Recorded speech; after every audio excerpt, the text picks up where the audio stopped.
ये जानना चाहेंगे आज की जो प्रेस कॉन्फ्रेंस किस विषय पे जरा वो दर्शक बता दें। तो आज का जो ये प्रेस कॉन्फ्रेंस था, उसका सबसे बड़ा हेतु था कि मुंबई में आज की तारीख में रीडेवलपमेंट एक ही सोर्स है। मुंबई में जो जमीन है वो खाली 3-4 जगह पे बटी हुई है, या स्लम है, या माडा के पास है, या सोसाइटी के पास है।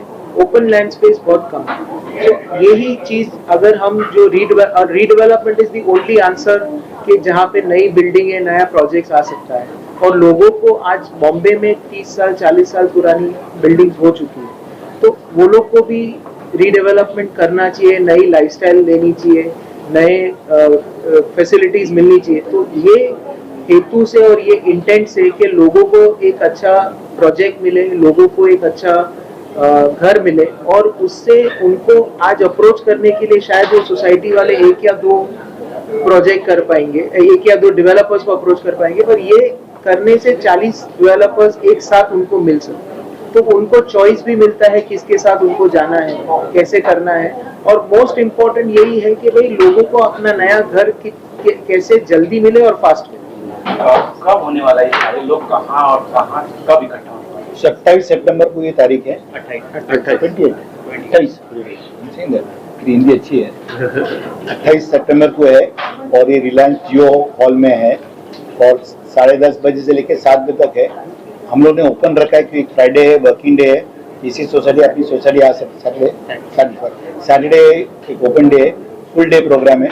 जो सोसाइटी आना चाहते हैं, जिसको मिलना चाहते मिल सकते हैं। जिसी का टॉप सुनना चाहता है वो भी हम लोग दे रहे हैं कि कोई बीएमसी वाले का सुनना चाहता है, कोई माड़ा का सुनना चाहता है, कोई एसआर का सुनना चाहता है, तो सब चीज़ ओपन है और उन 1-to-1 बात भी कर सकते हैं। सबसे बड़ा सर रीडेवलपमेंट बोला जाता है, लेकिन ये बहुत ही डरावना भी लोगों के लिए जो सोसाइटी में रहते हैं। बहुत बार सोसाइटी सोचती है कि हम डेवलपर को न देके खुद डेवलप करें, तो ऐसे कुछ वहाँ लोग होंगे जो उन्हें समझा सके कि खुद को डेवलप करना चाहिए डेवलपर को।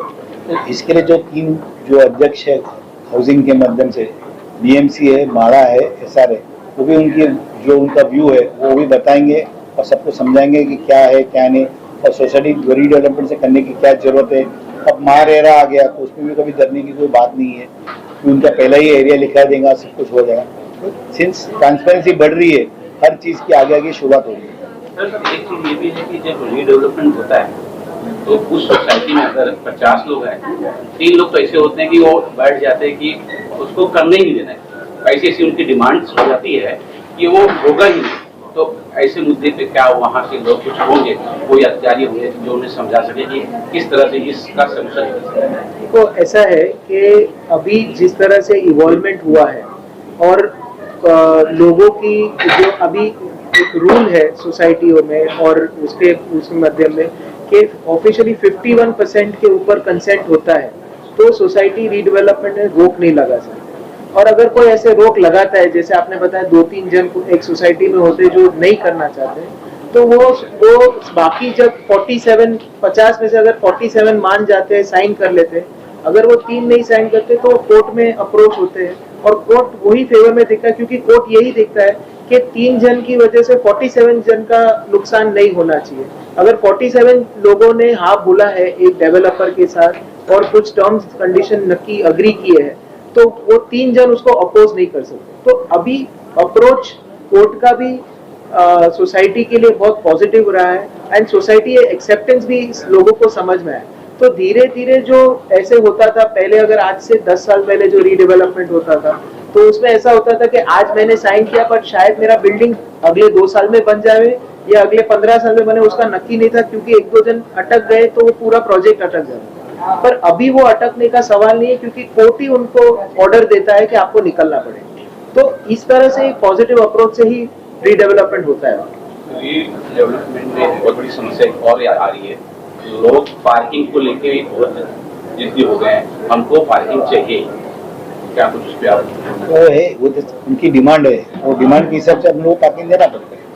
हर मेंबर को ज्यादा कर सबकी डिमांड रहती है कि हर आदमी को एक गाड़ी होना चाहिए, तो उसके लिए हम लोग इंकॉर्पोरेट करके करते हैं। तो यूजुअली ऐसा होता है कि पुराने बिल्डिंगों में पार्किंग इतनी नहीं थी, बट वो अभी तभी नॉर्म था। अभी पर आज के जो डीसीपीआर के नॉर्म्स है वही हमको अलाउ करते हैं कि हमको पार्किंग एक particular size of the flat के लिए इतना पार्किंग देना है, वो होता ही है।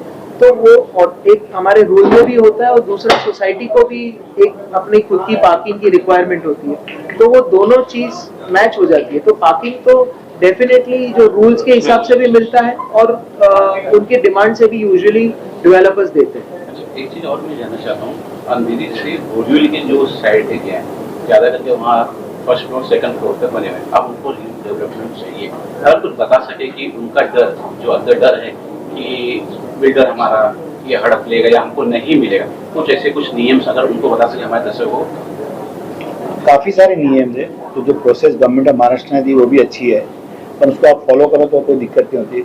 और मेरा एक ही किया है कि भाई कोई अच्छा डेवलपर जिसकी बैलेंस शीट अच्छी है, जिसने काम किया है, उसको आप 5 स्क्वायर फीट के लिए मत चुनो। वो सब थोड़ी चीज़ अपने लालच में नहीं आना है, और अच्छा डेवलपर तो जाए तो कोई दिक्कत नहीं है।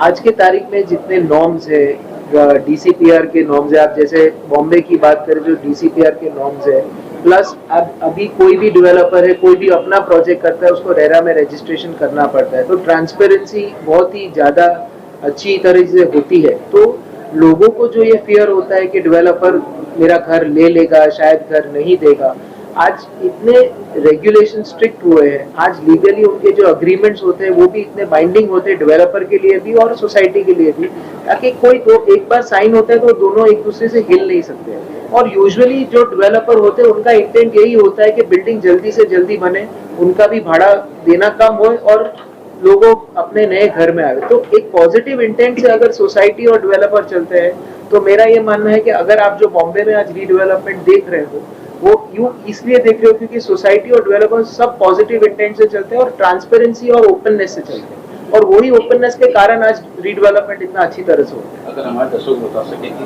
जो सोसाइटी वहाँ 28 सितंबर को जाने के लिए तो कौन कौन से डेवलपर वहाँ आए, कुछ नाम अगर बता सकें।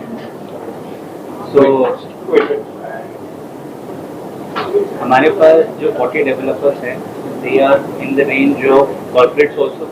कॉर्पोरेट डेवलपर्स भी हमारे पास है, हमारे पास मिड स्केल डेवलपर्स भी है, स्टैंड अलोन डेवलपर्स भी है जो स्टैंड अलोन प्रॉपर्टीज डेवलप करते हैं। तो हमारे पास हर टाइप के डेवलपर्स हमारे पास अवेलेबल है, right from south Bombay, right from तो काफ़ी सारे डेवलपर्स हैं जिनका फोकस है ऑन डेवलपिंग साउथ बॉम्बे।